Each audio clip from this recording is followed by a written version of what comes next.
Saturday, June 12th. I'm back out here on the Black Camaro and working on the old gray car too. So I'll show you more as the weekend progresses. But what I have done so far, which I think is cool, is I bought a fitting for that, for the fuel gauge, and installed the fuel gauge, and it reads right at 60 psi. That's where we need it. And then I bought this nifty you call it an oil catch can. It goes between the PCV through the sealed catch can and into the back of the carburetor there. That way it won't blow smoke out of the breather, which is pretty cool. I had another one over here off of the breather before. I didn't really like it that much. I'd rather have the sealed one. But over here on the gray car, I'm replacing the cooling fan. I had this cheesy flex fan on there, so in the summertime when you're in traffic, didn't really cool very well. So I got this big one to put on there, a big flex fan. It's not stock or anything, unfortunately. Stock stuff is super spendy, but yeah, I'm hoping to cure some of the overheating in traffic. And it's my brother's birthday present. It's not even his car, I bought it for him. So yeah, I'm gonna put that fan on. I'm gonna get the old gray car out again.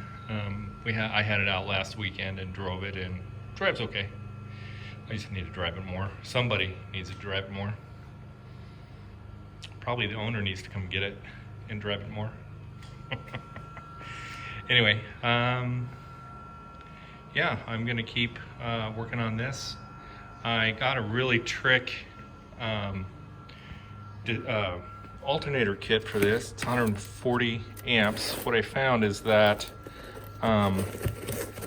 when both fans came on, both electric fans came on the black car, just the stock 65 amp just wasn't doing it. So I bought this stator kit and rebuild kit. It's a real beefy stator. I got to put that into the alternator this weekend, and then we'll see what the voltage is with both the fans on. And it drops below, right at 12, maybe below 12. And that's not going to run fans or electric fuel pump or EFI or anything. So I thought it was pretty cool. So I'll fix the alternator and I'll figure it out and go from there. Okay, back on the black car. I have removed the alternator and I'm getting ready to put this really cool trick kit into the alternator. It's going to turn it into a 140 amp alternator. Brand new stator. Putting it in the alternator. Already got it apart. If you've never seen what the inside of your alternator looks like, there you go. I used to rebuild these when I was a kid, so worked in an auto electric shop, so I know how to put all these together, that and the starters and everything, and do the wiring. Actually was ASE certified in automotive electric at one time, back in the day, in the 90s. So in any event, I'm gonna put it together, put it back on, and we'll see what we have for amperage and draw, especially when the electric fans come on. And I'm hoping that the new alternator, the new kit will run the electric fans and not drop them. Okay, I got the alternator back in and all back together, and look at that, 1450 at idle. Perfect. So we'll just see what the voltage drop is when both cooling fans come on. I think that's going to be the key. Hopefully it won't drop down below normal resting battery voltage, probably 12.5, I would say. But you know, you never know. You know, and I'm pretty dependent on engine RPM and how fast you spin the alternator. So we'll see. Okay, fan 1 is on. There's fan 2. Yeah, fan 2 is on. Fan 1 is on. At an idle, we're at 1309, 12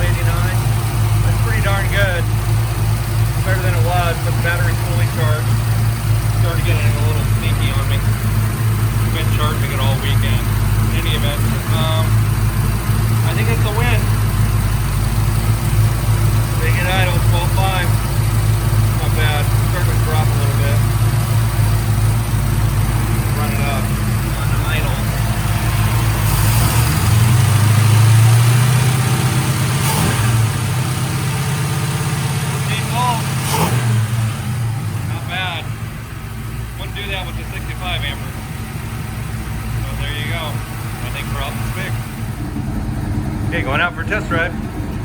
Let's see what happens. Okay, back after the test drive. It's pretty good. You know, it doesn't come back and idle very quickly. I would have to say that's one complaint that I have. On the car specifically, you can see some oil coming out of the breather there. I gotta figure that out. I don't really care for that. That could create a problem if you were gonna drive it over a longer distance. Also, the voltage is still dropping down to battery voltage with both fans on after all of that. I'd have to say at this point, I'm gonna have to switch batteries, go with the new battery, because I think that's probably the problem. And it was starting to get stinky. Anyway, on to the gray car. I gotta take it out for a test drive. Got the new cooling fan on it. Well, there it is. Fan's on there. I don't know how much it really helps in cooling, but it sure is moving a lot of air. It grabs the hose, the upper hose, so it's not too bad. It got probably 175, 180, but the service got it. So there you have it. For a little test drive, Colleen and I had fun. There you go. Okay, gonna wrap it up for the weekend here on the Camaros, and got some work to do still on the black car. Replace the battery here. Had some heat sink into the starter, so I'm probably gonna put some heat wrapping on that, but I gotta pull it all down. I gotta pull the header off and everything to get the starter out. Gonna rewire the wires that go down to the starter. So traditionally the wires come out of the harness there and down to the starter, and the battery cable goes over there, and that's the wires come from the alternator too and go down to the starter, and that's how the battery is charged. In the gray car and the blue bomber, I took the wires off the back of the alternator and ran them around all the way to the battery itself. I think I'm going to do that. That'll probably help with voltage drop, and probably add a gauge to the wire as well, so that more amps will get to the battery when it's charging. So that'll be a big weekend project, probably next weekend. Couple of other small pieces, you know, I got to do.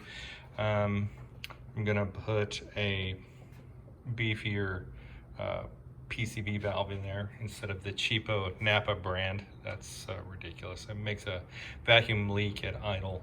The engine has 8 pounds or inches of vacuum at idle, 9, 10. I mean, that's stupid to have the PCV open.